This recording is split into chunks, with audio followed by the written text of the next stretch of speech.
this is special for the two of you, okay?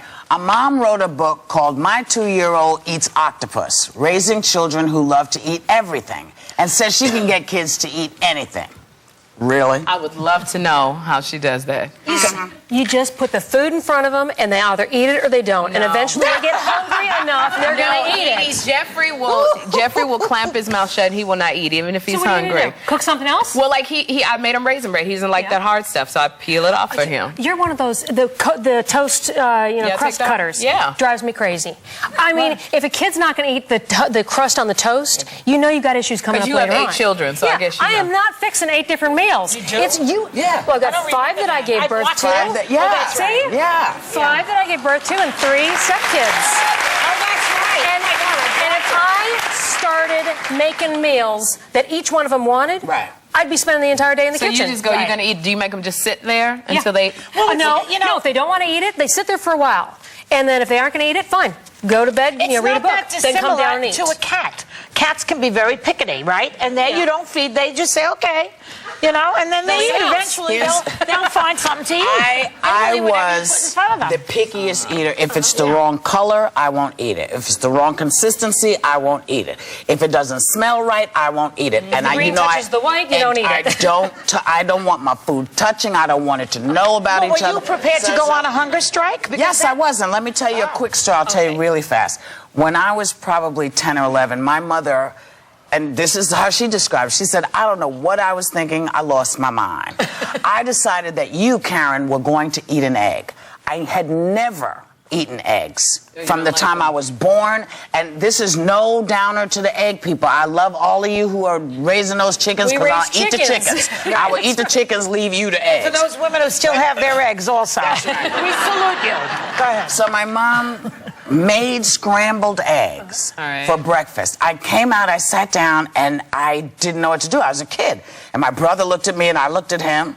And she said, I think you should try this. And I was like, I don't want to eat it. And she's like, I think you should try it. So I went off to school. I came back for lunch, eggs. The same egg? I think she scrambled it up. So, and I didn't eat it.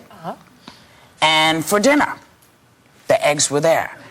The next day, I had my cereal. This is what she said to me. She said, I realized that some children absolutely know the things that they don't want. And you have to be respectful of that. And she said, I kept trying to make you do something that I wanted you to do, knowing full on that you had already established that this was not going to happen. So why did I put myself through that? So what I understood was, you know, with my kids, there's certain things, well, Alex eats everything, but her kids are, you know, vegetarians. One is, you know, into all kinds of stuff. But kids really do know the things that they want to eat and the things that they'll try if you don't push them. But you know, sometimes where a problem comes in is when you know that they need certain nutrients. Like my niece was born prematurely and she has sensory issues. She will not eat vegetables and fruit and she will starve. V8. Yeah, that's what we give her. We give her V8. Right. But see, she doesn't get the fiber. Well, then you give her some of those fiber. I believe in being sneaky myself.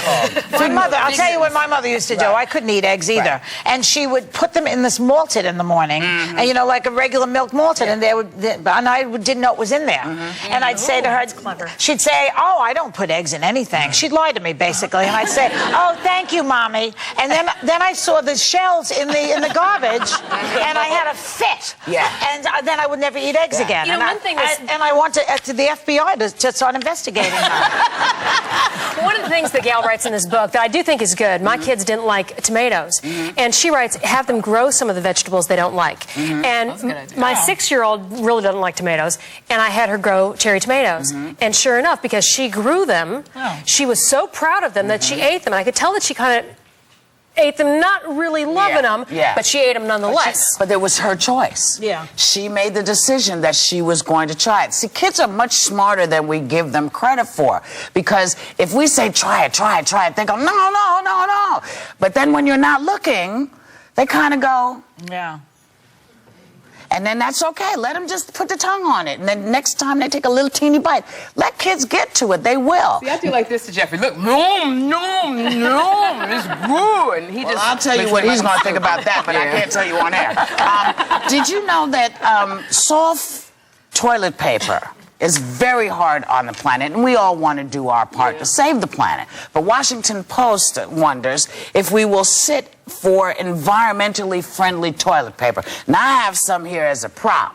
Now, is that the double ply or the single ply? This looks to be single ply. Single ply. Who the hell uses single ply toilet paper? For the kids. For the kids. For their children. That's right. I've got a 5-year-old. They'll do like this. They go, no, he grabs it and goes, put it in the toilet. Yeah. Here's what it's good for. You know how we get that little thing, women? You know, and you sneeze and you get a little spritz? Yeah. And you think, oh, I better keep that wet from getting anywhere near my body? This is what we walk around with oftentimes. That's what single ply is good for. It's good to use for a hairdo also, to sleep on. You ever do that? Well, you want to preserve your hair, so you wrap your head. I think it's much better like that. You put it in here. This will work much better. Yeah, then you look like me. There you go. Well, you know what? We'll find out lots of crazy things about the environment and crazy things about the world, because we're coming back with the fabulous Michael Moore. Yeah.